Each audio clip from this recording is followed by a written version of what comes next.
மாமேதை Karl Marx அவர்களுக்கு திருவுருவச் சிலை எழுப்ப வேண்டும் என்று தமிழ்நாடு அரசுக்கு இடதுசாரி கட்சிகள் உள்ளிட்ட பல்வேறு தரப்புகளின் சார்பில் கோரிக்கை வைக்கப்பட்டது.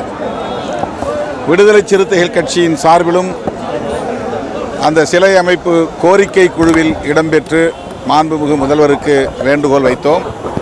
சட்டமன்ற உறுப்பினர்களும் சட்டப்பேரவையில் இந்த கோரிக்கையை விடுதலை சிறுத்தைகள் கட்சியின் சார்பில் எழுப்பினோம்.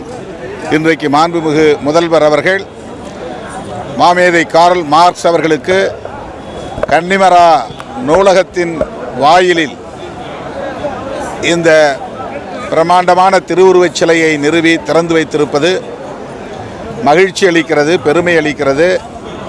அவருக்கு விடுதலை சிறுத்தைகள் கட்சியின் சார்பில் எமது நெஞ்சார்ந்த நன்றியை உரித்தாக்குகிறோம்.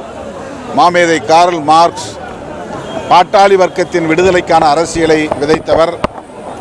உலகம் தழுவிய அளவில் உழைக்கும் மக்கள் இன்றைக்கு தங்களின் விடுதலைக்கான ஒரு மாமனிதராக, கோட்பாட்டு தந்தையாக கார்ல் மார்க்ஸ் அவர்களை ஏற்றுக்கொண்டு இடதுசாரி அரசியலை முன்னெடுத்து செல்கிற சூழல் வளர்ந்திருக்கிறது.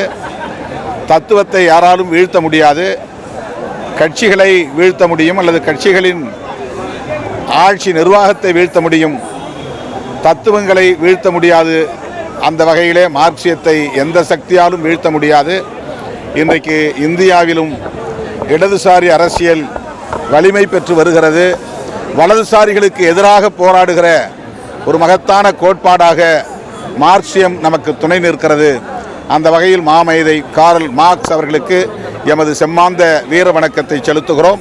தமிழ்நாடு அரசுக்கும் மாண்புமிகு முதல்வருக்கும் எமது நெஞ்சார்ந்த நன்றியை உரித்தாக்குகிறோம்.